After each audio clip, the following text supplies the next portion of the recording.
Today we will be learning about another hadith which has been mentioned in Bukhari Sharif and Muslim Sharif as well.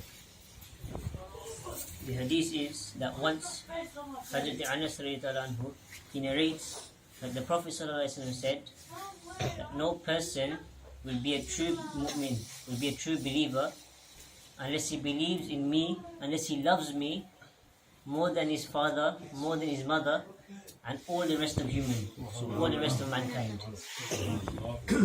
The commentary on this hadith is such that the sign of a believer, the sign of a true believer, is that he loves the Prophet ﷺ more than anything and more than anyone. Absolutely anything. The Prophet ﷺ should be more beloved to him than absolutely anything. This means that fulfilling the rights of the Prophet ﷺ is more important than fulfilling one's own right, one's family's rights, and anything else's rights. This is inferior to the Prophet ﷺ's rights. Because the Prophet ﷺ is the one who has brought to us the Sunnah, he has brought to us the prophetic tradition, and he has sacrificed his life for us as well.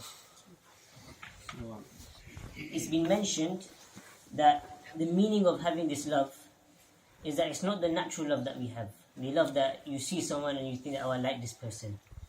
It's the love that is you have to control. Because Allah has said in the Quran that Allah does not burden any soul with that which is that He cannot bear. So if Allah said that you must love the Prophet ﷺ, but this is impossible for human to attain, then Allah wouldn't have done this. The love of the Prophet ﷺ is something that which every human must have. And this love is a reasonable and rational love. Meaning that this is the priority. It's above anything else. And the intellect, the brain, should have this as a priority over one's desires.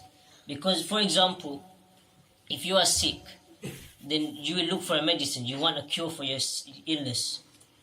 And this, even though if the medicine is sour, if it's bitter, you won't care if it's sour or bitter, you still want it.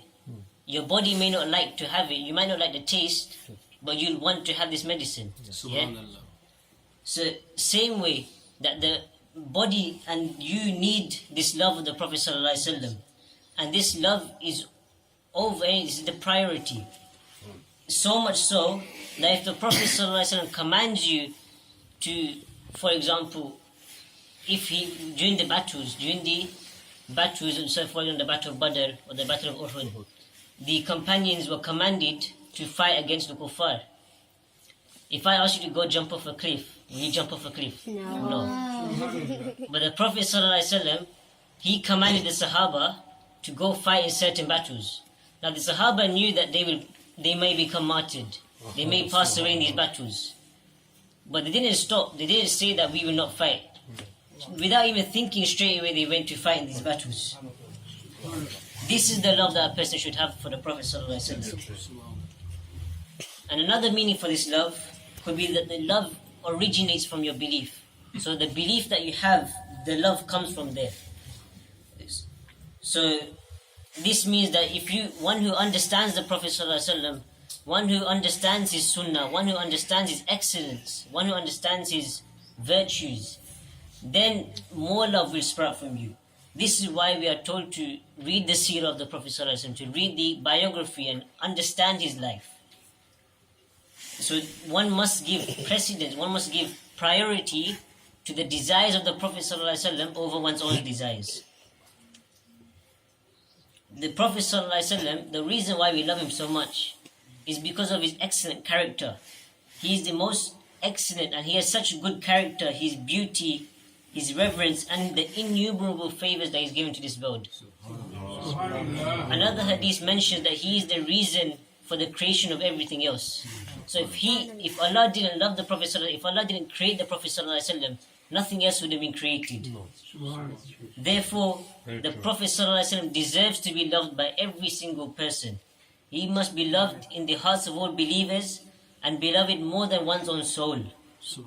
The Prophet ﷺ is more beloved that if one thinks that the fact that he is sent by Allah subhanahu wa ta'ala then the Prophet ﷺ is the means of reaching to Allah. Because if Allah has sent the Prophet ﷺ, He sent him as a Rahmatul lil Alameen, sent him as the Khatamun Nabiyyin, Shafi'ul Muznibin. These titles have been given only to the Prophet ﷺ. No other Prophet has gained these titles. So this shows that the Prophet ﷺ is the only Prophet. Is the Prophet that Allah gives the most precedence to as well. Allah has given this Prophet, the Prophet ﷺ, the most priority. And Allah has also given him the miracle, the greatest miracle, the miracle of Mi'raj. This Mi'raj goes beyond anyone's thinking. In this miracle, the Prophet ﷺ was not only given the ability to see Allah, but he was also given the rank to lead all the other prophets in prayer. So he's Imamul Anbiya. This shows that whoever loves the Prophet ﷺ, undoubtedly you love Allah as well. Because Allah is the one who created the Prophet ﷺ. وَمَا عَلَيْنَا إِلَّا الْبَلَاغُ. MashaAllah, MashaAllah. Nare Takbir. Nare Risalat. Nare Risalat. Nare Gausiya. Thank you.